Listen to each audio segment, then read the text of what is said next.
원수의 목전에서 상을 차려주신 목자, 이런 제목으로 함께 은혜를 나누고자 합니다. 들어가는 말, 원수의 목전에서도 상을 차려 풍성한 식탁을 준비해 주십니다. 이제 시편이 이제 마지막을 향해서 달려가고 있어요. 그동안 오늘 5절 말씀을 보고 한 주간 더 기도하면서 5절 말씀을 한 번 더 할지 그냥 6절로 해서 이제 끝났을지 오늘 저녁에 마저 기도하고 준비하려고 합니다. 1절부터 5절까지 우리 기억나는 대로 한번 시편 23편 함께 암송하는 시간을 가져보겠습니다. 여호와는 시작. 여호와는 나의 목자시니 내게 부족함이 없으리로다. 그가 나를 푸른 초장에 누이시며 쉴만한 물가로 인도하시는도다. 내 영혼을 소생시키시고 자기 의의 길로 인도하시는도다. 내가 사망의 음침한 골짜기를 다닐지라도 해를 두려워하지 않은 것은 주께서 나와 함께 하심이라. 주의 지팡이와 막대기가 나를 안위하시나이다. 주께서 내 원수의 목전에서 내게 기름을 내 머리에 부으셨으니 내 잔이 넘치나이다. 아멘. 아주 잘하셨습니다. 다 읽을 것은 아니에요. 그러나 이 말씀들이 지난번에도 말씀드렸듯이 우리 삶 속에 또 우리 기도 속에 또 우리의 모든 일 속에서 어떤 단어가 생각이 나고 또 그 구절이 생각이 날 때에 한 번씩 읊조린다 그러죠. 다시 이렇게 반복해서 읊조림을 통하여서 내가 주님의 자녀로서 내가 이런 상황 속에서 이런 환경 속에서 이런 삶 속에서 주님을 더 깊이 의지하고 믿고 따르고 그 길을 향해 나아가는 우리의 모습이 얼마나 주님 보시기에 아름다울까. 여러분 한번 생각해 보시면서 그냥 읊조려 보십시오. 저는 월요일날 원로 목사님, 새서울교회 김복전 목사님 사모님하고 같이 성인이 엄마하고 강원도 1박 2일로 갔다 왔는데 화요일날 시차례가 있어가지고 중량교회 11시까지 오는 바람에 아침에 일어나자마자 새벽 6시에 일어나서 강원도에서 올라왔어요. 우리가 먼저 지난번에 가려고 했던 파인 리조트 호텔을 예약을 했는데 후에 시차에서 연락이 왔어요. 그래서 안 갈 수가 없어서 이제 그렇게 해서 또 예약은 해놓고 그래서 갔다 왔습니다. 가서 제가 아주 놀라운 사실을 하나 저녁에 발견을 했어요. 사모님하고 성인 엄마가 사우나 갔는데 기다리는 동안에 어느 차에 SV 차에 조수석에 집에 가면 이렇게 빨랫줄 널어듯이 여기서 여기까지 이렇게 나무 집게로 이렇게 종이를 하나씩 이렇게 찝어놨더라고. 이렇게 줄에다가 이렇게 한 6개인가 이렇게 널어놨어요. 뭘 저렇게 널어놨을까 하고 옆에 가지고 이렇게 보니까 성경 구조를 프린트를 해가지고 이렇게 이렇게 아주 크지도 않아요. 앙증맞게 이렇게 해가지고 각각 다 성경 구조를 거기다가 늘어놨더라고요. 이렇게 아마 내 생각에 일주일에 하나씩 외우려고 그거를 이렇게 해놓은 것 같아. 내 생각에는 오랫동안 기다려서 그분을 좀 만나보고 싶어서 오랫동안 기다렸는데 안 나오시더라고. 그래서 나 화장실 갔다 온 사람 얼른 가버렸어. 그래서 내가 물어보지는 못했습니다만 그 모습을 보면서 야, 참 좋다. 차에 운전하는데 방해만 안 되면 그런 방법도 상당히 좋은 방법이다. 이렇게 하나씩 이렇게 외우는 거. 많은 교회에서 이렇게 예배 드리기 전에 주보에 아예 주보에 이번 주 성경 구절, 다음 주 성경 구절을 이렇게 인쇄를 해가지고 사회 하시는 부목사님들이 나오면 우리 이번 주 성경 구절을 암송합시다 하고 외워요. 같이. 그런 것도 참 좋아요. 근데 매주 하니까 그것도 부담스러워요. 그렇죠? 그거 꼭 외워야 되니까 부담스러워. 부담스럽지 않은 한도에서 우리가 성경 구절을 계속 암송하면 얼마나 좋을까. 왜냐하면 그것이 우리에게 성도에게서 푸른 초장이 되고 좋은 꼴을 줄 수 있는 목장이 되는 것이지요. 우리가 성경을 이렇게 정말 훌륭한 성경이에요. 이 66권이 이렇게 있어도 우리가 일주일에 여러분 성경 솔직히 얘기해 보세요. 이번 한 주 주일날 오기 전에 성경 한 장 정도는 제가 많이 양보해서 한 장 정도는 읽으셨습니까? 그럼 역으로 여러분이 좋아하시는 드라마는 한 편 정도는 보셨습니까? 모르긴 몰라도 아마 일일 드라마는 한 번도 안 빠지고 보셨으리라 이렇게 생각이 되는데, 그죠? 그게 우리의 삶의 모습이에요. 드라마는 한 편도 빼놓으면 안 되는데 성경 구절은 한 주일 내내 한 장 보기가 왜 이렇게 어려운지.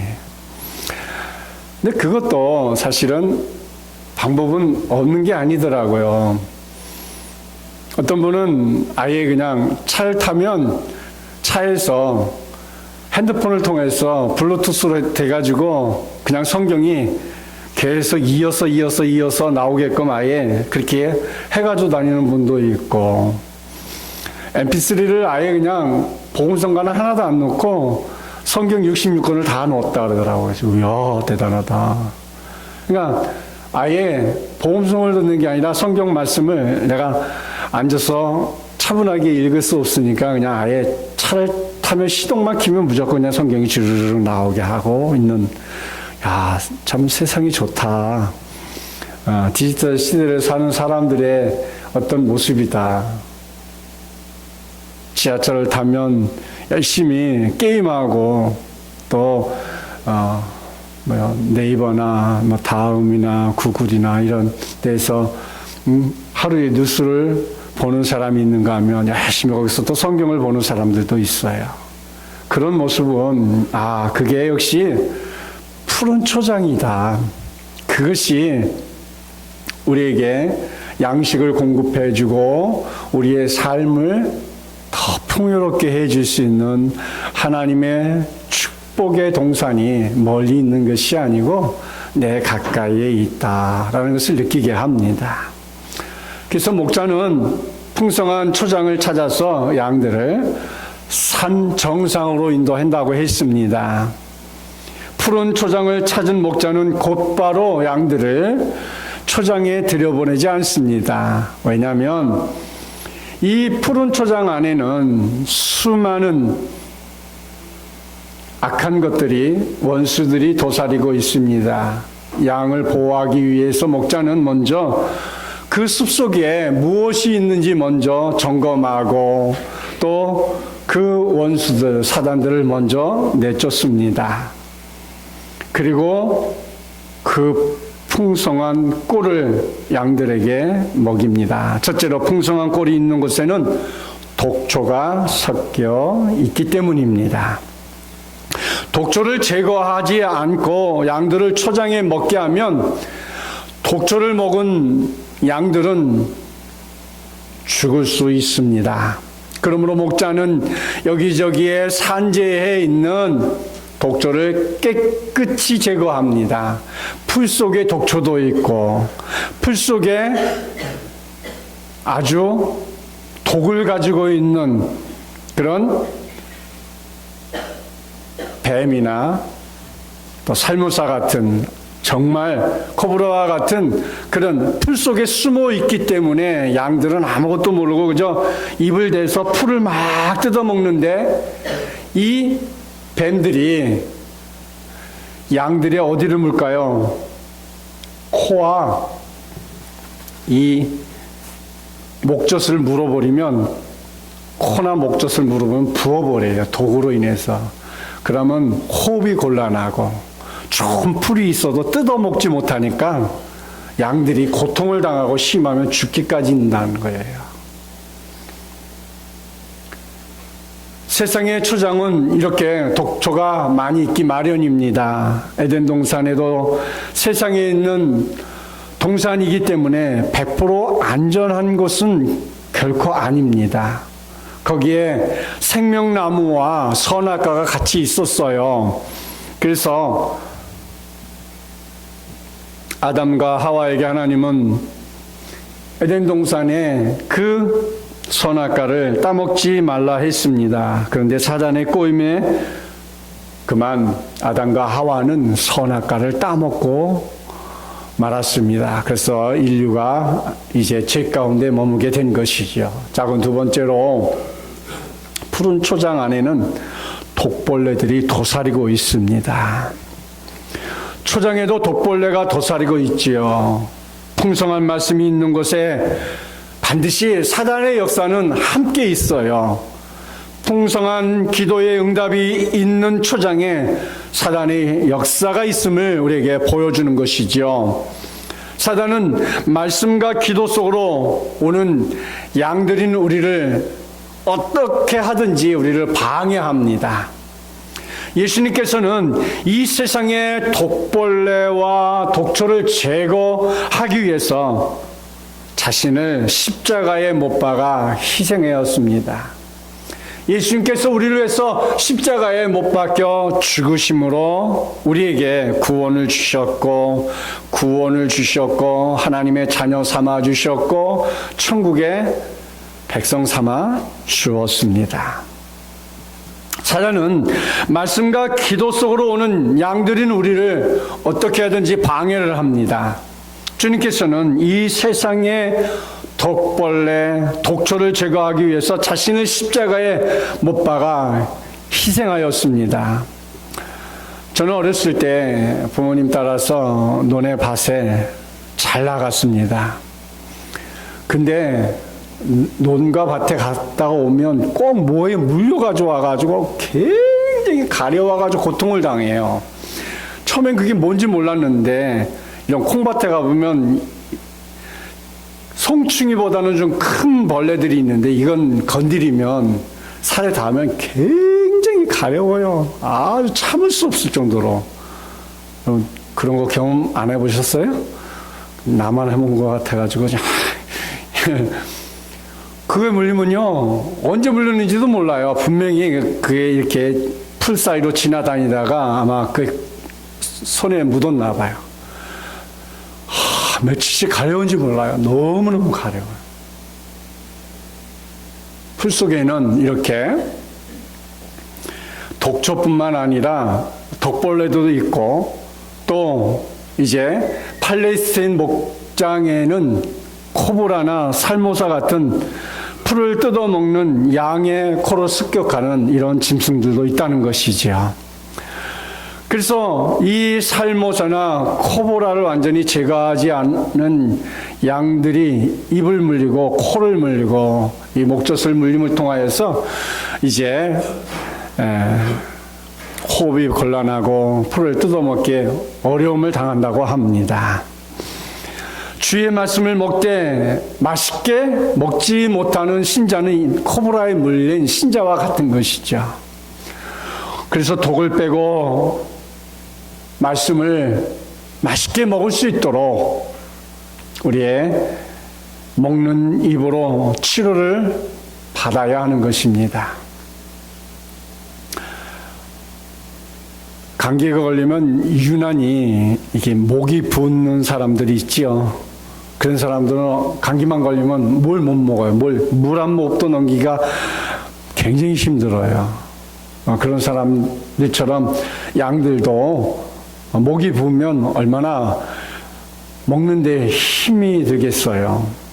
그래서 사탄은 우리의 코를 공격하여 호흡을 못하게 하고, 또 호흡은 성도들의 기도인데 말씀을 읽고 들으나 기도가 없는 신자가 얼마나 힘겹게 살아가야 하겠습니까?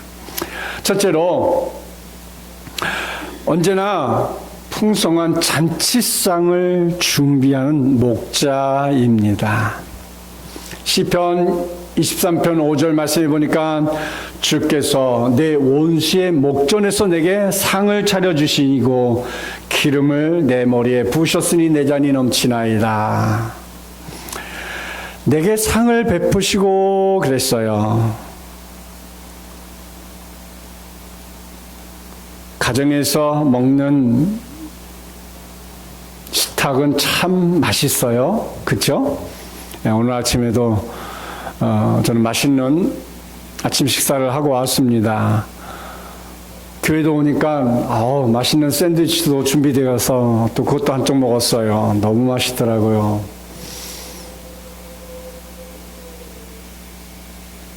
이렇게 가정에서 교회에서 차려주시는 그 음식은 세상에서 어느 집에 가서 먹는 음식보다도 더 맛있는 것 같아요. 저는 제일 맛있는 게 가정과 집에서 주시는 음식인 것 같아요. 좋은 뷔페 갔다 와도 별로 그렇게 그냥 그때 아까워서 돈이 아까우니까, 그렇죠? 뷔페 가면 진짜 돈이 아까워요. 제가 예전에는 한 먹는 거 했거든요. 누구보다도 안 떨어질 만큼 많이 먹었는데 요즘 못 먹어요. 그러니까 아까워. 가는 게 아까워. 가정에서 먹는 게 제일 맛있는 것 같아요. 그래서 내게 상을 베풀어 주시는 것 같아. 난 맨날 좋은 상을 못 받아서 그런지 이 밥상이 최고상 같아. 여러분 안 그렇습니까? 여러분 한번 사실 날 동안 잘 생각해 보세요. 밥상보다 좋은 상은 없더라고. 대통령상 받아도 더 좋은 상이 밥상이에요. 제일 좋은 상이에요. 이 상, 여러분 날마다 얼마나 복된 상인데요. 이 상을 베푸시고는 히브리어 타로크 레파 나이슐콘이라는 말인데, 당신께서 내 면전에 상을 준비하시고라는 뜻이랍니다. 당신께서 내 면전에 상을 준비해 주셨다는 거예요. 그러니까 주님께서 내게 상을 베풀어 주신 거예요. 내 앞에, 내가 누리고 있는 내 앞에 이렇게 내 면전 앞에 엄청난 상을 준비해 주셨어요.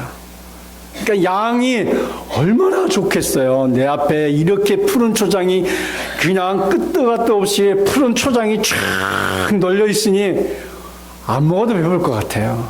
그런 상을 우리에게 베풀어 주신 거예요. 여기에 상은 히브리어로 쉴콘이라고 합니다. 쉴콘은 성경에 세 가지를 의미하고 있는데, 첫째, 제단의 상. 여기에 상은 밥상, 책상, 평상, 소반 이런 것을 말하고 있는데 제단의 상입니다. 둘째, 누워서 쉬거나 잠을 자는 침상. 또 셋째로 음식을 차려놓은 상인데, 이 경우는 특히 잔치상이나 산에 진미가 가득한 진수성찬을 의미한다고 합니다. 그렇습니다. 우리 주님은 우리에게 이렇게 좋은 상, 산의 진미가 넘칠 수 있는 좋은 그런 상을 우리에게 만들어 놓고 먹으라고 우리에게 갖다 주는데, 중요한 것은 우리가 자꾸 먹는데 인색하다는 거야. 먹을 기회가 있으면 열심히 먹어야 되는데, 이거는 내가 좋아하는 음식이 아니니까 안 먹고, 요거는 내 스타일이 전혀 아니니까 안 먹고, 요거는 처음 보니까 먹으려고 하지 않아요. 예전에 제가 그냥 아는 목사님이 아들하고 같이 식당에 왔어요. LA에서 전통설렁탕에 왔어요. 저도 재은이하고 막 식사를 하려고 했는데 목사님이 오셨어요. 아들하고 와서가지고, 목사님 식사하러 오셨냐고. 네.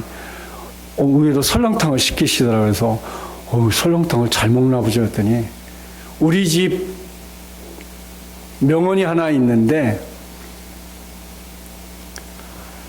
처음 나오는 음식이라도 한번 먹어보자. 딱 한번 먹어보자. 그게 자기 집의 명언이랍니다. 우리는 선입관에 낯선 음식이니까 안 먹으려고 그래. 그게 맛있는 건지 맛없는 건지도 손에 가보지도 않고 입으로 가보지도 않고 먹으려 하지 않는다는 거예요.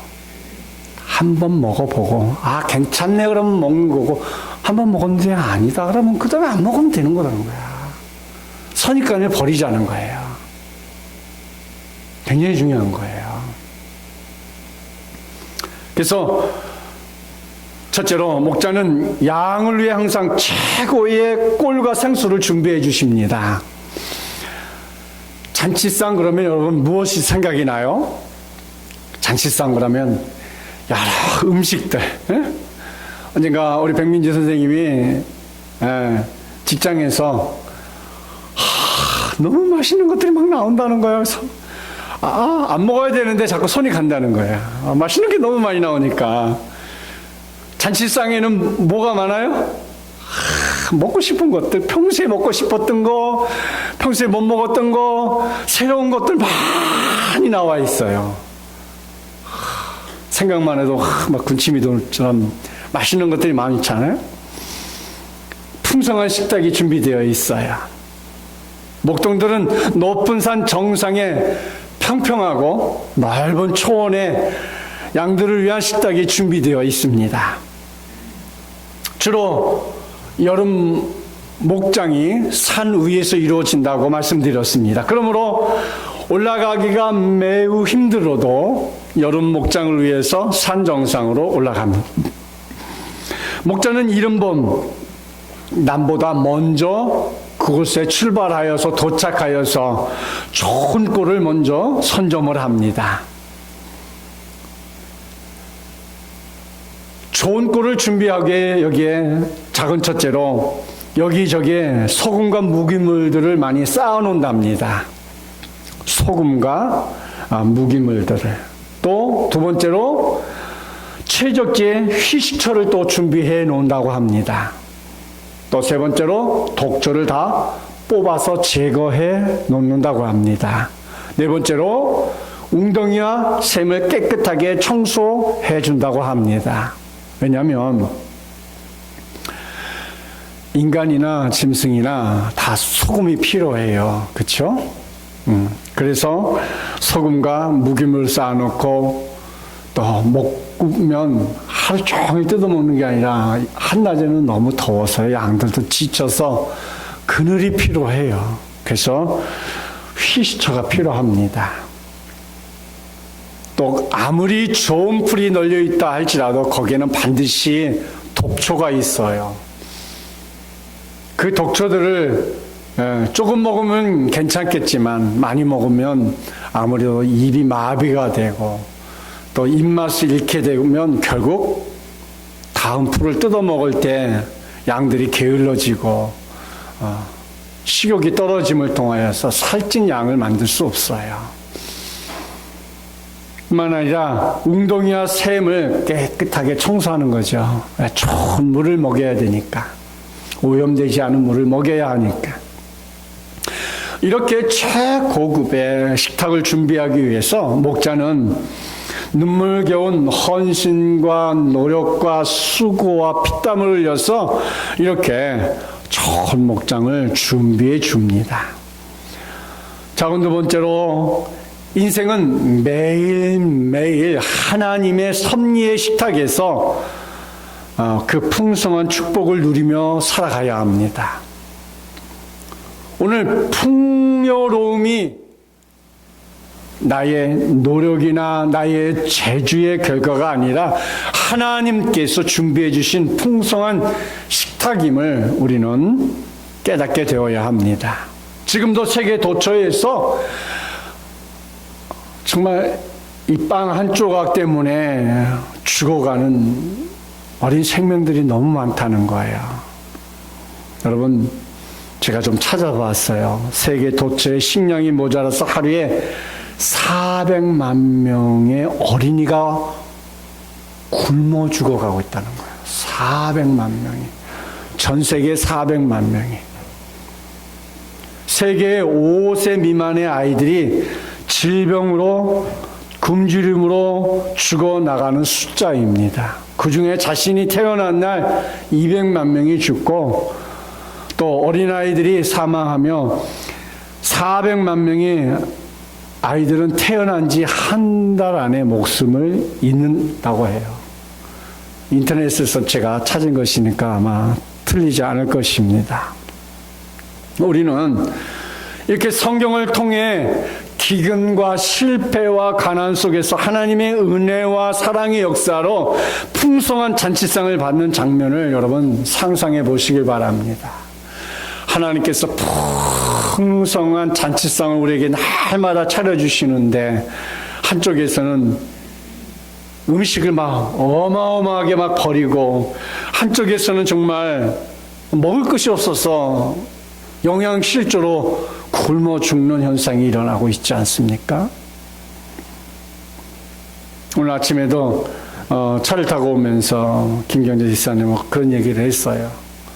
사모님이 주에 요 한 주간 주일날에 여기저기에서 다른 사람들이 나 장례식장에 갔다 와서 나 누구 죽음 때문에 어디 갔다 와서 그런 얘기들이 몇 사람이 들려오는데, 그 중에 한 사람은 이번에 대학에 합격하여서 이제 3월달에 입학할 학생인데 그만 죽었다는 거예요. 류마티스 관절염인데 그것 때문에 사람이 죽었대요. 21살 먹은 청년. 그 부모는 얼마나 기가 막히겠어요. 그런 소리 들으니까요, 남의 얘기가 아니에요. 그렇죠? 다 우리들 자녀를 키우고 있는 부모들 아닙니까? 남의 얘기가 아니더라고. 마음이 찡하더라고. 아이고, 어쩌거나. 이렇게 우리 주위에는 참 많은 고난과 역경 가운데 사는 사람들이 많이 있습니다. 그래서 오면서 그랬어요. 매 순간 하나님이 우리를 지켜주어야 하고 보호해 주어야 하고 축복해 주어야 살지, 우리가 정말 하나님의 은혜가 아니고서는 참 살기가 힘든 세상에 살고 있다, 이렇게 얘기하고 있어요. 열왕기 상에 보면 사르밧 과부가 있어요. 사르밧 과부는 그가 이제 밀가루통에 밀가루 조금, 기름통에 기름 조금을 가지고 가뭄에 아들과 함께 이제 나무 조금 주워다가 거기에 불을 지펴서 밀가루를 반죽을 해서 이제 기름 발라서 구워서 먹고 죽으려고 했습니다. 열왕기상 17장 12절에 함께诵독해 봅니다. 그가 이르되 당신의 하나님 여호와께서 살아계심을 두고 맹세하노니 나는 떡이 없고 다만 통에 기름 한 움큼과 병에 기름 조금뿐이라. 내가 나뭇가지 둘을 주워다가 나와 네 아들을 위하여 음식을 만들어 먹고 그 후에 죽으리라. 이 사르밧 과부는 긴긴 가뭄 속에서 더 이상 이제 견디지 못하고 남은 기름과 가루를 통하여서 떡 하나 이제 구워서 만들어 먹고 죽으려고 했어요. 그랬을 때 이제 나와 내 아들을 위해 음식을 만들어 먹고 그 후에 죽으리라. 그러나 주의 종을 먼저 섬김으로 가뭄이 끝나도록 기름통에 가루가 떨어지지 않고 또 기름통에 기름이 떨어지지 않았어요. 가루통에 가루가 떨어지지 않고 기름통에 기름이 떨어지지 않는 그런 축복을 얻게 되었다는 거죠. 주의 사절을 먼저 대접하라는 하나님의 명령에 순종했을 때 하나님께서 기적을 베풀어 주셔서 기름이 가루가 떨어지지 않는 그런 풍성한 잔치상을 주님이 준비해 주시는 것을 우리가 보게 되는 것이죠. 또 예수님께서 이제 벳세다 광야에서 말씀을 전했어요. 굶주린 군중들이 몰려와서 예수 그리스도의 말씀을 들었습니다. 벌써 며칠째 먹지 못한 사람들이 수두룩했다 그랬습니다. 예수님께서는 이 굶주린 군중들 앞에서 풍요로운 잔치상을 준비해 주십니다. 누가복음 9장 16절부터 17절 말씀 우리 함께 성독해 봅니다. 예수께서 떡 5개와 물고기 2마리를 가지사 하늘을 우러러 축사하시고 떼어 제자들에게 주어 무리에게 나누어 하시니 먹고 다 배불렀더라. 그 남은 쪽을 12바구니에 거두니라. 보리떡 5개와 물고기 2마리로 어린아이가 싸온 작은 도시락에 불과해요. 작은 도시락, 어린이, 청년이 먹을 것도 아닌 어린아이가 먹을 이런 작은 것을 주님께 먼저 드렸더니 주님이 그걸 받으시고 축사해 주시고 이제 떼어서 제자들에게 나눠주라 했어요. 나눠줬어요. 얼마나 많은 사람들이 먹었냐면 5,000명이. 근데 성경에 보면 더 놀라운 사실은 어린아이와 여자는 뺀수라고 그랬어요. 그리고 또 놀라운 것은 뭐예요? 남은 것을 다 버리지 않고 그것을 거두었더니 12바구니가 됐다. 이렇게 말씀하고 있습니다. 사랑하는 성도 여러분, 하나님은 언제나 우리에게 남는 역사를 주십니다. 하나님은 언제나 더 넘쳐나는 축복으로 우리에게 허락해 주시기를 원하십니다. 하나님께서 주시는 풍성함은 사람이 계획할 수 없는, 사람이 이제 계산할 수 없는, 사람이 만들어낼 수 없는 그 엄청난 풍요로움의 축복을 허락해 주신다는 것이지요. 뿐만 아니라 디베라 바다에서 7 제자가 밤이 맞도록 바닷가에 나가서 고기를 잡았어요. 이 7 제자들은 다 바닷가에서 성장하고 바닷가에서 어부의 자녀로서 사는 그런 고기잡이에는 정말 베테랑이들이에요. 밤새도록 그물을 내리고 고기를 잡았지만 이제 날이 새어서 다시 부둣가로 왔을 때 한 마리도 고기를 잡지 못했어요. 그랬을 때 예수님께서 이제 배 오른편에 그물을 내려라. 마태복음에는 깊은 곳에 그물을 던지라 그랬어요. 요한복음 21장 6절 말씀 여러분 함께 성독해 봅니다. 시작. 이르시되 그물을 배 오른편에 던지라. 그리하면 잡으리라 하시니 이에 던졌더니 물고기가 많아 그물을 들을 수 없더라. 그렇습니다. 이렇게 제자들의 힘으로는 밤새도록 그물을 내리고 고기를 잡으려 했습니다.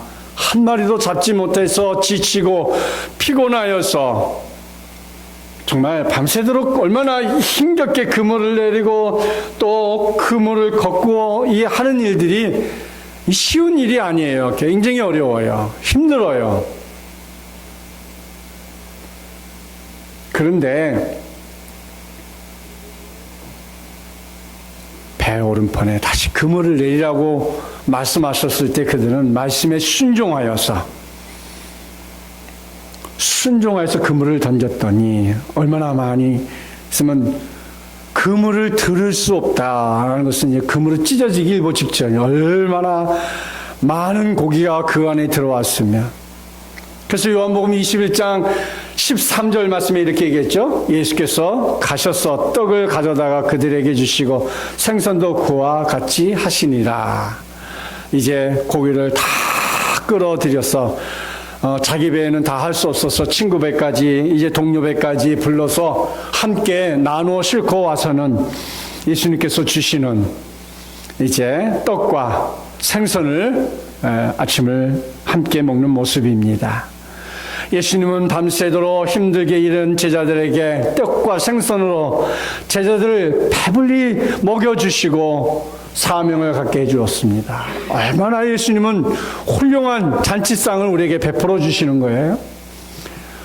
주님이 주시는 잔치상은 이처럼 풍요롭고 정말 얼마나 맛있습니까? 가장 맛있는 거로 우리에게 해결해 주시죠. 그래서 첫째로 언제나 풍성한 잔치상을 준비해 주시는 목자였다면, 두 번째로 양들은 원수가 없는 삶을 살아간다는 거지요. 풍성한 잔치상에서 살지만 또 양들은 원수가 없는 삶을 살아갑니다. 시편 23편 5절 말씀에 주께서 내 원수의 목전에서 내게 상을 차려주시고 기름을 내 머리에 부으셨으니 내 잔이 넘치나이다 그랬어요. 양은 다른 짐승과 싸우질 않아요. 특별히 못된 짐승들, 몇몇 짐승들 외에는 양 그러면 순한 것을 의미합니다.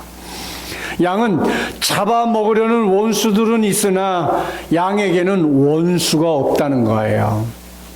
빼앗기면서도 원수를 맺지 않습니다. 양들은 원수를 갚지 않습니다. 양을 잡아먹으려는 원수는 목자가 갚을 뿐이요, 양은 원수와 싸우지를 않습니다. 그래서 다윗은 사울 왕이 그를 죽이려고 할 때 온유한 마음을 가지고 참았습니다. 사울 왕이 3,000명의 군사를 거느리고 추격함으로 굴 속에 숨었어요. 사울 왕이 이제 용변을 보러 그 굴에 들어왔을 때에 부하가 이제 원수를 우리 손에 붙이셨으니 우리 마음에 치리까라고 할 때 다윗이 내가 손을 들어 여호와의 기름 부음 받은 자를 치는 것은 여호와께서 금하신 것이다 하고 만류를 합니다. 사무엘상 24장 6절 말씀에 함께 성독해 봅니다. 자기 사람들에게 이르되 내가 손을 들어 여호와의 기름 부음을 받은 내 주를 치는 것은 여호와께서 금하신 것이니 그는 여호와의 기름 부음을 받은 자가 됨이라 하고, 여러분의 설교 노트에 사무엘상 26장 9절이 되어 있죠. 다윗이 아비새에게 이르되 죽이지 말라, 누구든지 손을 들어 여호와의 기름 부음을 받은 자를 치면 죄가 없겠느냐 하고 이렇게 얘기합니다. 무슨 말이에요? 여호와의 기름 부음을 받은 자를, 그러니까 하나님께서 기름 부음을 받은 하나님의 종을 해야 한다는 것은 얼마나 무서운 일인지를 다윗은 알고 있어요. 그래서 다윗은 온유한 사람이기 때문에 다윗은 자기 사람들에게 사울을 해하지 못하게 하였습니다. 절대로 원수 갚는 일을 하지 못하게 합니다. 그는 오직 은혜로 살기를 원했고 말씀대로 살기를 원했고 하나님을 두려워하는 참된 지도자였으며 또 용서하는 마음이 그 속에 가득한 것을 우리에게 보여주고 있습니다. 그래서 결국 다윗에게 승리를 안겨다 주는 모습을 봅니다. 다윗이 압살롬의 반란을 피하여 피난길에 올랐을 때에도 게라의 아들 시므이가 다윗을 향해 돌을 던집니다. 사무엘하 16장 7절부터 8절 말씀에 함께 성독합니다. 시므이가 저주하는 가운데 이와 같이 말하니라. 피를 흘린 자여 사악한 자여 가거라. 가거라. 사울의 족속의 모든 피를 여호와께서 내게로 돌리셨도다. 그를 이어서 내가 왕이 되었으나 여호와께서 나를 내 아들 압살롬의 손에 넘기셨도다. 보라, 너는 피를 흘린 자이므로 화를 자초하였느니라 하는지라. 그렇습니다. 피난길에 오른 왕이 할지라도 감히 이럴 수 없는 거예요. 그죠? 며칠 전에 전 박근혜 대통령이 탄핵이 되었어요. 그렇죠? 태극기, 촛불, 두 파로 확 나눠져 가지고 재미있는 얘기도 있었죠. 어느 가족에서는 상견례를 이후로 미뤘다는 얘기도 여러분 들어보셨죠. 왜냐하면 상견례장에서 촛불, 태극기 이게 괜히 나와서 상견례가 잘못하면 좋지 않은 쪽으로 흐를까봐. 또 어느 집에 남매는 밥 먹다가 싸웠다면요.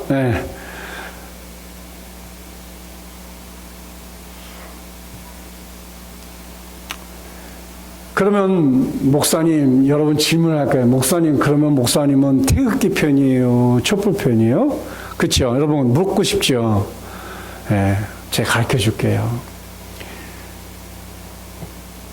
촛불도 내 편이고 태극기도 내 편이에요. 그런 게 있어요? 나는 하나님 편이기 때문에. 다윗처럼 나는 하나님 편이에요. 우린 기도할 뿐이에요. 여러분 그거 아셔야 돼요. 우린 기도해야 해요. 꼭 태극기를 들고 뭘 하고 촛불을 켜고, 글쎄, 그건 그 사람들의 몫이고 목사의 몫은 기도하는 거예요. 주여, 하나님, 이 나라가 어렵고 힘들다는데 하나님, 이 나라가 태극기도 아니고 촛불도 아닌 정말 믿음으로 하나가 되는 이민족이 되게 해달라고 목사는 기도하는 거예요. 그게 중요한 거예요. 거기 가서 태극기를 한번 흔들면 뭔 의미가 있고 촛불을 한번 들면 뭔 의미가 있겠어요. 그래서 둘로 나눠지면 뭐가 좋은 건데요? 뭐가 좋은 게 있어요? 나눠지면요? 우리는 크리스찬들은 기도해야 돼요. 다윗처럼. 다윗이 훌륭한 점이 바로 그거예요. 원수 맺지 않는 거. 양처럼 원수가 없다는 거. 이게 중요한 거예요. 그래서 피난길에 오른 왕이라 할지라도 감히 이럴 수는 없습니다. 그때 아비새 장군은 왕이시여 단칼에 저의 목을 자를까요? 물으니 다윗은 저가 저주받은 것은 여호와께서 저에게 다윗을 저주하심이니 내가 어찌 그리하겠느냐, 할 자가 누구겠느냐 하고 시므에게 손을 대지 말라 이렇게 얘기합니다. 다윗은 자기를 저주하는 사람이지만 하나님의 섭리 안에 있는 것으로 인정하고 반성하고 반항하거나 원망하지 않고 겸손하게 하나님의 뜻을 받아들이는 사람의 자세, 이것이 우리 그리스도인의 자세가 아닐까 저는 생각하는 겁니다. 이것이 온유한 자에게는 원수가 없는 거예요. 사랑만이 있는 것이에요. 축복만이 있는 것이에요. 요셉은 형제들에게 미움을 받아 애굽으로 팔려갔어요. 그렇죠? 꿈을 꾸었어요. 꿈을 꾸었더니 형들이 다 자기에게 절을 하는 거예요. 그러니까 형들이 미워가지고 요셉이를 애굽으로 팔아버렸어요. 그리고 말할 수 없는 역경과 억울한 환경 속에서 그가 힘겹게 살았어요. 하나님을 원망하지 않았어요. 하나님이 때가 되니까 요셉이를 애굽의 총리로 삼아주시잖아요. 총리로 하나님께서 세워주시고 풍년 기간 동안에 전국에 풍년 기간에 많이 얻은 수확한 것을 여기저기 창고를 많이 지었어요. 그리고 흉년 기간을 대비하지 않습니까? 그 흉년 기간에 결국 원수 같은 형들이 양식을 살아오잖아요. 그 요셉은 알고 있었어요. 형들이 지금 나에게 무릎 꿇고 양식을 달라고 청하는 것을 지금 알고 있었습니다. 창세기 45장 4절 말씀 우리 함께诵독해 봅시다. 요셉이 형들에게 이르되 내게로 가까이 오소서. 그들이 가까이 가니 이르되 나는 당신들의 아우 요셉이니 당신들이 애굽에 판 자라. 예, 요셉에게 지금 양식을 살아왔고 이제 요셉이 형들에게 내가 요셉입니다. 5절 말씀 봅시다. 함께 통독합시다. 당신들이 나를 이곳에 팔았다고 해서 근심하지 마소서, 한탄하지 마소서. 하나님이 생명을 구원하시려고 나를 당신들보다 먼저 보내셨나이다. 하나님의 섭리와 하나님의 계획과 하나님의 뜻이 담겨 있는 거 아니겠어요? 하나님은 이미 5년, 10년, 20년, 30년 먼저 아시고 우리의 계획을 아시고 우리를 인도하는 거예요. 그래서 제가 우리 청년들, 우리 학생들을 기도할 때마다 하나님, 우리 혜수의 30년 인생을 아시는 하나님, 우리 태곤이의 50년 인생을 아시는 하나님, 하나님께서 지금 이 일을 통하여 우리 하나님의 뜻과 섭리가 어디에 있습니까? 하고 묻잖아요. 목사는 몰라도 우리 하나님은 아셔요. 우리 하나님은 그 일을 통하여서 우리 자녀들의 진로와 장래와 인생을 축복해 주실 거란 말이에요. 6절 말씀 보십시다. 성독합니다. 이 땅에 2년 동안 흉년이 들었으나 아직 5년은 밭갈지도 못하고 추수도 못할지니라. 7년 가운데 이제 2년의 흉년이 들었고 아직도 5년이 남았다는 거예요. 6절 말씀 또 함께 성독함. 6절 했죠? 7절 시작. 하나님이 큰 구원으로 당신들의 생명을 보존하고 당신들의 후손을 세상에 두시려고 나를 당신들보다 먼저 보내셨나이다. 나를 당신들보다 먼저 보내셨다는 거예요. 하나님은 나보다도 내 생각보다도 내 발걸음보다도 먼저 앞서가셔서 우리의 길을 인도해 주시고 우리의 앞에 있는 적들을 물리쳐 주시고 우리가 환난 당할까 고난 당할까 역경 가운데 있을까 봐 우리를 먼저 가서 이끌어 주시고 길을 만드시고 그곳에 우리가 머물 수 있는 자리를 준비해 주시는 하나님, 그런 여호와 하나님을 의지하며 살아가시기 바랍니다. 또 8절 말씀 봅니다. 그런즉 나를 이리로 보낸 이는 당신들이 아니요 하나님이시라. 하나님이 나를 바로에게 아버지로 삼으시고 그 온 집의 주로 삼으시며 애굽 온 땅의 통치자로 삼으셨나이다. 참, 저는 신앙생활을 하면서 이렇게 멋진 하나님을 참 못 믿는 사람들이 너무 안타까울 때가 많아요. 멋진 하나님이세요. 이렇게 멋진 하나님. 그러니까 하나님의 말씀을 깨닫고 하나님께서 하시는 섭리와 계획과 그 모습을 참 바라보면 너무너무 멋진 하나님이셔.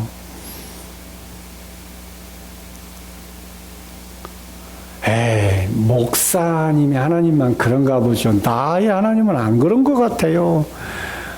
여러분 지금 그렇게 생각하셨으면 여러분 잘못하신 거예요. 여러분 지금까지 여기까지 여러분 삶을 이렇게 과거를 쭉 되돌아보면서 여기까지 쭉 보십시오. 하나님은 우리에게 조금도 부족하지 않고 차고 넘치도록 축복해 주었는데 중요한 건 내가 관리를 못했다는 거예요. 주신 것만큼 내가 하나님 앞에 하나님이 기뻐하는 일에 우리가 사용하지 못하고 하나님이 기뻐하는 일에 우리가 살지 못했다라는 거예요. 그러니까 하나님 걷어가는 거예요.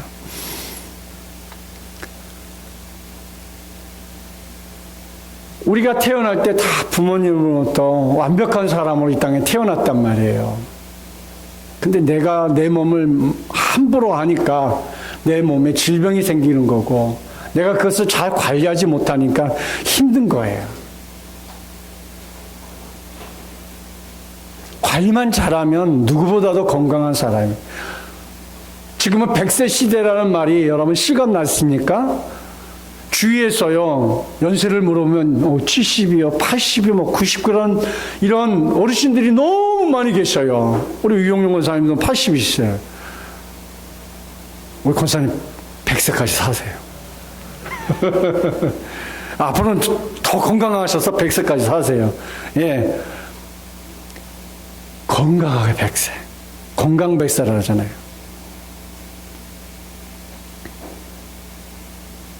하나님 우리에게 다 허락해 주셨는데 우리가 관리를 못하는 거죠. 적당히 먹으면 되는데 사람의 욕심이 먹는 욕심이 생기면 배가 터지도록 일로 나올 때까지 먹잖아요. 그렇죠? 예. 돈 낸 게 아까워가지고. 그러면 안 되는 건데, 그렇죠? 절대 안 되는 거예요. 그거는. 그 먹은 것만큼 우리 몸에는 질병이 온다는 것을 깨달아야 되는데 먹는 순간은 그 생각이 안 들어. 어? 오늘만 먹고 내일부터 다이어트 하겠다는 거 얼마나 억지예요? 그렇죠? 우리 몸을 잘 관리하면 우리도 얼마든지 건강한 삶을 살고 있는데, 그러니까 제가 건강을 잃어보니까 알겠더라고. 건강을 잃어보니까 알겠더라고. 얼마나 하나님이 우리에게 정말 건강한 육체를 주었는데 그걸 관리하지 못했는가. 그래서 요셉은 온유한 사람이 되었어요. 하나님께서 원수의 목전에서 요셉에게 상을 베풀어 주시는 거죠. 온유한 자에게는 원수가 없는 거죠. 하나님께서 우리와 신비로운 교제, 거룩한 교제, 깊은 교제, 영원하고도 영광스러운 교제를 원하시는 거예요. 그래서 바로 요셉이 이런 영광스러운 교제의 사람이 되었다는 거지요. 첫째는 언제나 풍성한 잔치상을 준비해 주셔서 우리가 정말 하나님이 주시는 그런 풍요로운 잔치상에 살았고, 둘째로 양은 원수가 없다고 했습니다. 양은 원수가 없는 삶을 살았다고 했어요. 세 번째로 예수 그리스도는 지금도 우리 앞에 풍성한 교제의 상을 준비하시고 우리를 초청하고 있어요. 초청하고. 지금 우리 한생명 비전교회 너무 예배당을 너무너무 좋아. 그렇죠? 멋져요. 어제도 이래꽃방 권사님이 뭘 갖다 놓아야 될지 모르셔서 직접 보시겠다고 어저께 모시고 왔다 갔는데, 목사님 너무 교회가 아름답고 예뻐요. 그래서 제가 아니 권사님 교회는 뭐 아주 훌륭한 교회고 그런데 뭐 그냥 아니래요. 한생명 비전교회가 더 아름답고 이쁘대요. 그 말에 그냥 기절할 뻔했어. 사랑하는 성도 여러분, 이렇게 풍성한 교제를 우리에게 준비해 주시고 초청하고 있습니다. 그래서 계시록 3장 20절 말씀해 보니까 함께 성독합니다. 볼지어다 내가 문 밖에 서서 두드리노니 누구든지 내 음성을 듣고 문을 열면 내가 그에게로 들어가 그와 더불어 먹고 그는 나와 더불어 먹으리라. 지금 우리를 향해 두드리고 계신단 말이에요. 나가서 전도 안 할래? 이렇게 좋은 교회당 달라고 그렇게 기도하고 그렇게 이렇게 보고 그렇게 외쳐서 내가 다른 교회 줄 건데 한생명 비전교회 줬는데 전도 안 할래? 하고 우리에게 자꾸 놓고 하고 두드리고 말씀하고 계시는 거예요. 주님의 음성을 듣고서 문을 열면 그와 더불어 먹고 주님의 말씀을 먹고 마시고 주님과 더불어 우리는 영혼을 살리는 일, 영혼을 구원하는 일, 하나님이 가장 기뻐하는 일을 할 수 있는 우리 성도들이 되기를 축원합니다.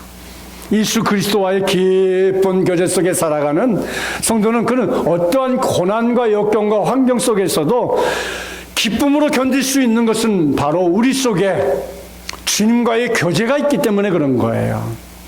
힘들고 어려워도 주님과의 교통이 있기에 이겨내갈 수 있는 것처럼. 예수 그리스도 안에서 인격과 인격이 서로 만나 서로를 소중하게 여길 때 그 관계는요, 진실한 관계가 되고요. 그런 관계는 불협화음이 나오지 않아요. 마음과 마음이 통하는 이런 관계는요, 멀리 떨어져 있어도요, 그 마음이 하나가 될 수 있어요. 그러나 이 불협화음이 되는 관계는 한 입으로 사는 부부지간에도 이 불협화음이 생길 수 있어요. 그래서 서로를 존중하고 서로를 이해하고 왜 그럴 수밖에 없는지를 생각하지 않으면 자꾸 금이 가게 돼 있는 거죠. 아름다운 관계로 우리는 발전해 가야 합니다. 누구로 말미암아? 예수 그리스도로 말미암아. 사방의 적들이 바위사이에서 숨거나 가만히 엎드려 양들이 방심할 때 기습을 하기 위해서 엿봅니다. 사단의 전략이 그렇지요. 사단은 항상 우리를 주시하고 있어요. 기회를 엿보고 있다는 것이죠. 공격을 받은 양들은 아주 단순해서 그냥 한 양이 놀래서 깜짝 놀래가지고 막 그러면 다른 양들은 무슨 영문인지도 모르고 그냥 막 같이 요동을 친다는 거예요. 근데 보면요, 교회 안에서 일어나는 일들을 보면 다 바로 이런 현상이에요. 어느 성도가 시험이 들었는데 그 시험 들어가지고 그 사람이 막 떠들고 막 교회를 이간질하고 목사가 뭐 잘못한 일도 없는데 막 싸잡아가지고 목사님이 뭐 교회 헌금을 다 뭐 어떻게 했다 막 이렇게 유언비어를 쳐주면 다른 교인들은 지인도 알아보지도 않고 누구 말에 그냥 100% 믿어버려서 교회로 그냥 쑥대밭으로 만들어버려요. 이단 사상이 와서 교회를 싹 넘어뜨리는 것도 바로 그하고 똑같아. 보면 알아보면 어느 성도가 들어왔어요. 이단 사상이 들어와서 열심히 충성하고 해도 그 사람이 이제 때가 됐다 싶어가지고 교회를 자기네 선교회로 데려가려고 유언비를 딱 퍼뜨리는데 그걸 교인들이 알아보지도 않고 그냥 그 사람 말에만 열심히 일하고 충성했으니까 그 사람 말만 딱 믿고서 그냥 거기에 교인들이 다 요동을 해버린 거예요. 그냥 한순간에 교회가 딱 이단 사상으로 넘어가는, 교인들의 성격이 그렇다는 거예요. 양의 성격이 그렇다는 거예요.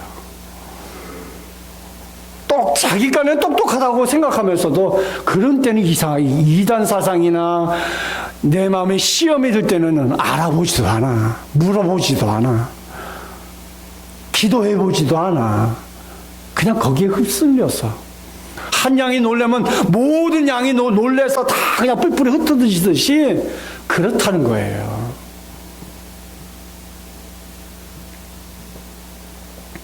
그래서 맹수의 공격을 받아 치명상을 입는 것이 교회요, 또 생명을 잃어가는 일들을 한다는 것이죠. 목자는 양만 감시하는 것이 아니라 그래서 모든 맹수들까지 빈틈없이 경계하며 감시하는 것이지요.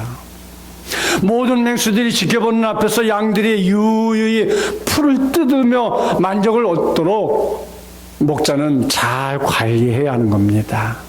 이렇게 풍성한 교제의 상을 베푸시는 목자는 항상 우리와 함께 해 주십니다.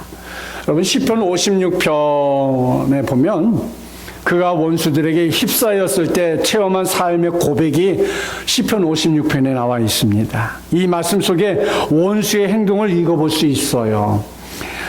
시편 56편 첫째, 숨어서 엿보며 그 종족을 살피는 것이 바로 원수들의 모습이에요. 숨어서 드러내지 않고 은밀하게 자기는 양의 탈을 쓴 일인데도 양처럼 와서 교회 안에 딱 숨어서 최고의 충성을 하고 교인들의 환심을 다 사게 하고 여차 이때다 싶으면 교회를 아주 무너뜨리는 적을 만든다는 거죠. 숨어서 엿본다는 거죠. 둘째로 좋은 말로 곡해한다는 것입니다. 좋은 말로. 또 셋째로 내게 대한 모든 사상이 항상 악하다는 것입니다. 그러니까 항상 악한 것을 품고 있어요. 기회만 보는 거지, 기회만. 넷째로 거짓말로 위증하기를 두려워하지 않는다는 것입니다. 다섯째로 압제한다는 것입니다. 여섯째로 교만이 친다고 했습니다. 또 일곱 번째로 살을 먹고 삼키려 한다는 것입니다. 그래서 성도들이 영혼의 양식을 먹는 것을 방해하는 것이죠. 다윗은 이런 원수의 모든 위협과 공격에도 불구하고 하나님을 더욱 더 의지하며 하나님을 더욱 찬송하게 하는 것이지요. 결론을 맺고자 합니다. 원수의 목전에서 위기의 순간, 고통의 순간, 두려움의 순간에도 함께 상을 베풀어 주시는 주님을 의지해야 합니다. 미국의 역대 대통령 부인 중에 가장 위대한 분은 프랭클린 D 누즈벨트 여사라고 이렇게 꼽고 있습니다. 이 누즈벨트 여사는 일찍이 어머니를 잃고 할머니 밑에서 자랐다고 합니다. 그는 수줍음이 많아 늘 소극적인 생각에 사로잡혀 있었답니다. 그러나 할머니 지극한 신앙 훈련을 받으면서 불굴의 여성으로 성장했습니다. 그는 홀로 우뚝 서기 위해 프랑스로 유학을 떠났을 때 그곳에서 청년 누즈베트를 만나 결혼을 하게 되었지만 얼마 되지 않아 남편은 소아마비 증세로 8년 동안의 눈물겨운 투병생활을 하게 되었고 결국 두 다리에 장애를 앓고 말았답니다. 그러나 누즈벨트 여사는 헌신적으로 뒷바라지하며 남편이 정치적인 꿈과 야망을 잃지 않도록 격려하며 강인한 의지와 재치와 지혜로 남편을 정교에 대비시켰고 그 남편은 고난의 병석을 박차고 일어나서 마침내 1932년 미국의 제32대 대통령으로 당선이 되었습니다. 후에 누즈벨트 여사는 이렇게 고백을 합니다. 투병 생활을 하는 기간이 인간적으로는 가장 고통스러운 순간이었지만 사실은 하나님의 끊임없는 위로가 넘치는 순간이기도 했습니다. 라고 그는 이렇게 고백을 하는 것이죠. 그렇습니다. 정말 신앙은 이렇게 훌륭하고 아름다운 신앙의 고백이 우리에게 필요합니다. 아름다운 신앙, 훌륭한 신앙, 믿음의 사람이 되기 위해서는 때로는 그만한 역경과 고난과 고통도 따른다는 사실이에요. 결국 양은 죽으라고 존재하는 짐승과 같다고 생각할 수 있습니다. 그러나 여기에 신비가 있어요. 양은 죽는 것이 아니에요. 그는 죽음을 통해서 그의 살과 그의 피와 그의 양 가죽까지 모두 다 남겨주고 간다는 것이죠. 남겨주고 가는 것. 이 땅에 우리가 무엇을 남기고 주님 앞에 가시기를 원합니까? 여러분, 믿음의 유산을 남기십시오. 축복의 유산을 남기시길 바랍니다. 꼭 내 자식에게 믿음의 유산뿐만 아니라 이렇게 누즈벨트 여사처럼 두고두고 많은 사람들이 그의 헌신과 노력을 남기듯이 우리도 이 땅에 수많은 사람들에게 우리의 믿음의 유산을 남기며 헌신을 남기며 그래서 원수의 목전에서도 상을 차려주시는 목자 앞에 기쁨의 잔치가 되고 축복의 잔치가 될 수 있는. 그래서 스데반은 돌에 맞아 죽었습니다. 원수들은 그를 성 밖으로 내쳤어요. 그러나 그는 죽은 것이 아니라 원수들의 목전에서 밥이 되어 주셨습니다. 사울이라는 청년은 스데반이라는 어린 양을 밥으로 먹었습니다. 스데반은 어린 양 같은 혼이 살아나서 수많은 사람들의 입에 오르내리고 있습니다. 예수님께서는 자기를 죽이는 자들조차 원수로 여기지 않으셨습니다. 원수의 손에 주고 원수의 목전에서 양처럼 상을 베풀어 주셨습니다.